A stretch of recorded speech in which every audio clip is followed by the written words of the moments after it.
ito ay rated SPG, striktong patnubay at gabay ng magulang ang kailangan. Malaking gulo nga ang mangyayari sa San Dimas. Susugurin kasi ni Ramon si David doon dahil hindi na siya makapagtitimpi pa sa ginawa nito sa kanyang panloloko at pagpapaikot na magpanggap itong huwad niyang anak.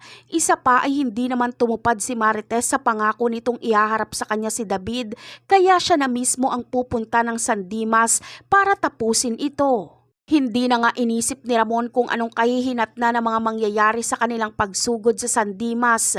Basta ang mahalaga para sa kanya ay mapagbayad niya si David sa kasalanan nito. Ngunit hindi magiging madali kay Ramon ang lahat dahil magtutulungan ang mag-amang Rigor at David at mukhang siya pa ang malalagay sa alanganin. Bagamat mahuhuli ni Ramon si David at muntik niya na itong mapaslang, ngunit sakto ang pagdating ni Rigor kaya mababaril nito si Ramon. Malala ang tama ni Ramon dahil tatadta rin ito ni Rigor ng bala. Gigil kasi siyang mapatay na talaga nito ng tuluyan si Ramon. Sa kabilang banda naman, natakasan man ni David si Tanggol ay susunod si Tanggol sa San Dimas para doon tapusin si David.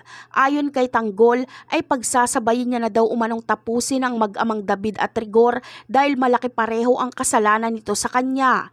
Kaya maghahabulan ang mag-aamang Rigor, Ramon, David at Tanggol at dahil nasa alanganing sitwasyon si Ramon ay ililigtas siya ni Tanggol. Ngunit bago ito ay isisigaw nga ni Rigor na si Ramon nga ang ama ni Tanggol, kaya agad na aakayin ni Tanggol si Ramon para iligtas ito. Bagamat masama ang loob ni Tanggol kay Ramon dahil ito ang naging kaagaw niya kay Mokang, ay hindi pa rin maipagkakaila na totoong ama niya pa rin ito. At kaya siya nagsisikap na magpayaman ay dahil sa kagustuhan niya ding makilala at mahanap ang totoo niyang ama na si Ramon Montenegro.